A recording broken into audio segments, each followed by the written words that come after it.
Hey, we're back. Welcome to part 2 of the Venturer. And, oh boy. Well, let's see what's in store for us. Let's take a look at Excel Racing. This is a game where you have to make a spreadsheet in Microsoft Excel as fast as you can. That's a joke. This is actually just a bad ripoff of Rally X, or Pac-Man, I guess. I don't know how you could really make Rally X worse, but somehow they pulled it off. You're driving a car through some city neighborhood, and you gotta grab a certain number of flags. Once you collect the flags, you must return to where you started, and boom, next level. The challenge here is that you're being chased by Blinky, Inky, Pinky, and Clyde. Oh, sorry, my bad. You're actually being chased by car, and car. The cars are exactly as fast as you are, and in later levels, they're even faster. How do you defend yourself against the cars that are dead set on crashing into you? The answer is simple. Bombs. Yes, that's right. This red car from Rush Hour is equipped with explosions. And you're driving around what look like suburbs. Little Timmy is going to look out his window only to see some crazy driver just blew up the street. Regardless of the fact that cars should realistically be shrapnel at this point, they brush it off and keep chasing you again after just a few seconds. These guys are relentless. The Ghost and Pac-Man chased you in different ways, as if they had different personalities. These guys will just line up in a single file line right behind you. Also, you can't drive through the cars when they're wiped out, leaving basically a barricade of death in the street as you get blocked in by the other cars. This game does technically have multiple levels, but all that happens is the background changes and the enemy cars become faster. The flag count also increases. And don't even get me started on the music. I'm losing my mind. Hopefully what's next is better. Better indeed. This game is actually somewhat enjoyable. Imagine that. Now, we've had quite a few games on regular old boring planet Earth. I'm honestly surprised that there aren't so many space-themed games so far. Well, let's change that. Welcome to Star Ally. This is another standard vertical shooter. Wait, another one? Hold on a second and let me speak. This one actually has some genuine challenge, and it's not like the others. This falls into a genre you don't hear about all too often. This is a bullet hell game. YouTube, please don't demonetize me. That's the name of the genre. I would have said bullet heck, but it isn't the name of the genre.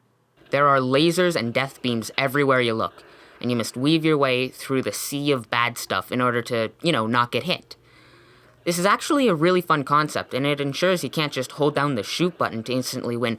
Cough, cough, arrow engine, cough, cough. It's quite challenging, but it's actually quite fun. The power-ups are, really broken sometimes, but they don't stay with you when you're going to the next level, and you also lose them when you die, so I guess it's kind of balanced. My main gripe is that the system is hardly able to run the game given how many objects there are on screen. Nor is it capable of actually saving the high score data again. I'm not saying this is a great game. Far from it. Star Ally is wildly unfair and can be really frustrating sometimes, but it had the potential to be great if the person making this game actually put in some effort. My dog is barking. You gotta be kidding me. It honestly had the potential to be really good.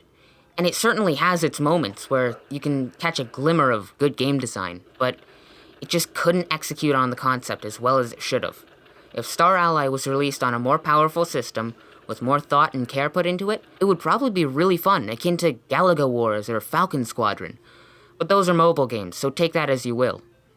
Also, there are spaceships that look like straight-up chicken or turkey. What is up with that? Oh wait, never mind, this is actually a ripoff of a game called Rekka, or Rekka 92. A game that is, actually quite good. It's much faster and leagues harder, but it's a really fun game. Why didn't they just put the game ROM of Rekka onto this system instead of remaking it, but worse? Now, Star Ally isn't that bad, but it does still have some gross parts, and as such, I'm gonna be washing my hands now. The next game on this list is called Firefighter. In Firefighter, you're saving people from a burning building by catching them in a life net. Actually, that's false. This is a trampoline, and wait, is this just Brick Breaker? Yes, this is a clone of Atari Breakout / Brick Breaker. It may not look like it, but it certainly plays like it. You're in control of this trampoline that a firefighter is using to bounce around the screen in order to rescue civilians, and also run face first into the fire. I don't think that's how you put out a flame, but whatever, I've seen weirder situations only moments ago. Let's move on to the next one. VR Racing.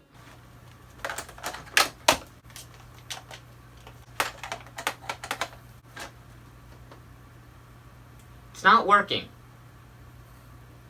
and I don't know what I expected. Now this is essentially a sequel to the Motor Rally game I talked about earlier. Everything is practically identical to Motor Rally, but there's, more of a game here. First off, why is it called VR? It is not virtual reality in any way. Oh wait, no, I know what VR stands for. Very rubbish. As in, the very rubbish racing game is still quite bad. Who would have guessed? Unlike Motor Rally, you can choose from a selection of 4 levels. The levels themselves are always the same, but, the background changes. You can choose from such wondrous locations as Egypt, somewhere with buildings. I have no idea what that's supposed to be, and some shipyard.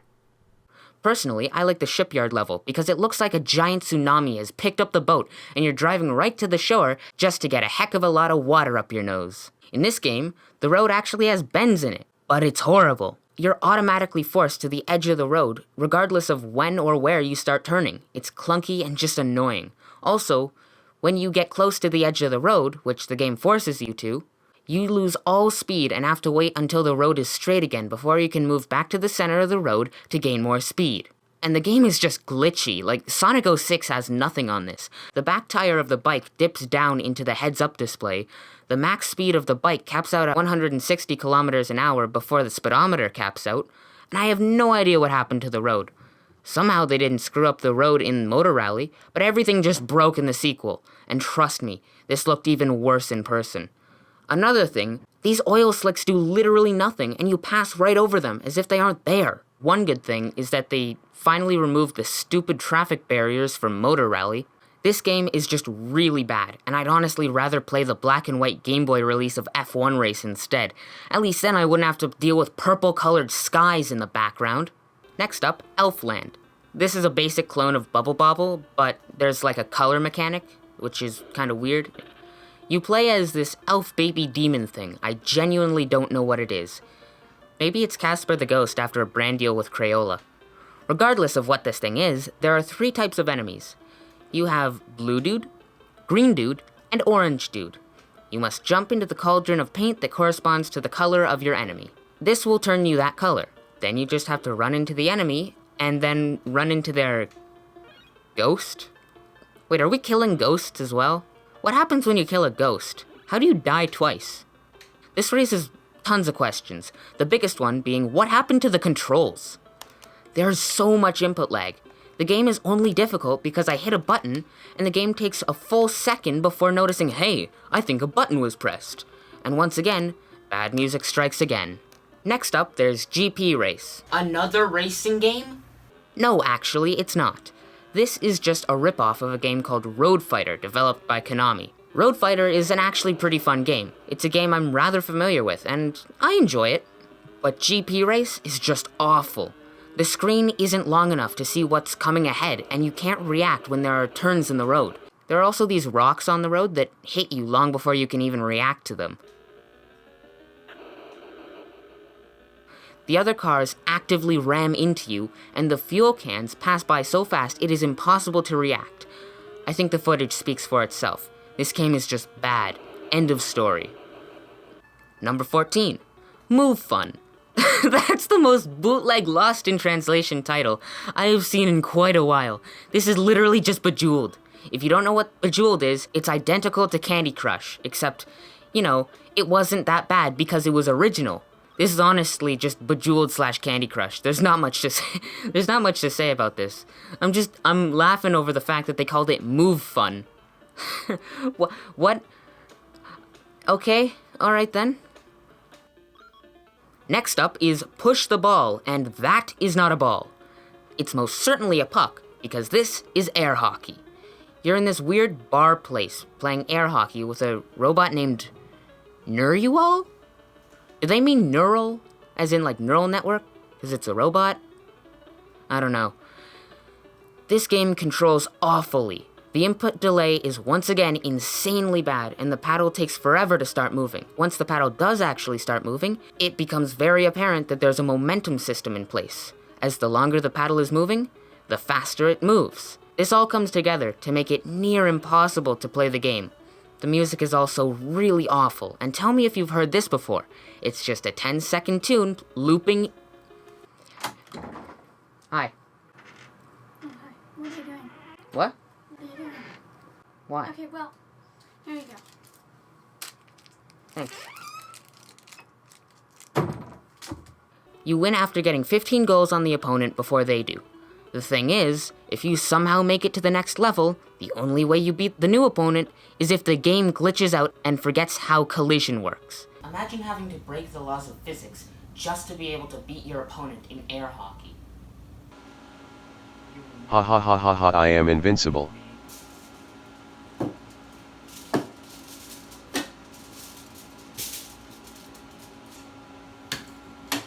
just can't beat him.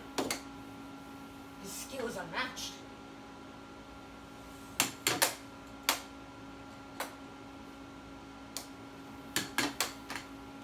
I can't beat him. It's impossible. I don't know how to do it. Alright, it's time to break the laws of physics.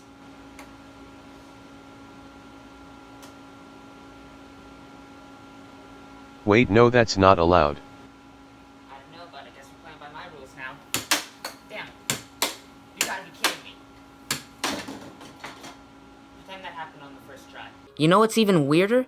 This is a complete ripoff of Shuffle Puck Cafe, a game released on DOS that actually controls well because you use a mouse to control it. Hey, so that's all the time we have for this video. I wasn't expecting it to take nearly as long as it is taking. I thought it was only going to be like 2 parts instead of 3, but I don't know, there's a lot to cover. So it will be 3 parts, so stay tuned. Part 3 is once again coming out in 2 weeks, so stay tuned. 2 weeks from now, Friday, at around 3:30, I believe. So, yeah.